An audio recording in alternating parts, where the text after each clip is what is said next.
The Inter-Frontier Judo Cluster Competition 2023 organized by BSF Meghalaya Frontier kicked off today amidst fervor and excitement at the Northeastern University campus in Shillong.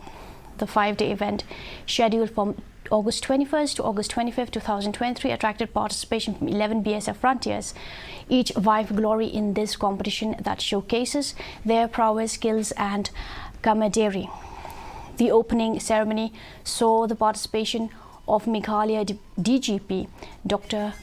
L.R. Bishnoi, Inspector General of BSF Meghalaya Frontier Pradeep Kumar and officials from various sister agencies. The ceremony commenced with an oath-taking ritual symbolizing the participants' commitment to fair play and sportsmanship. And I'm sure out of this tournament some of the national players will emerge, and it is a legacy of the BSF. They have been organizing such tournament at various places, and they have produced many national and international players, and out of this tournament also you will find that some national players will emerge, and it will inspire the other players also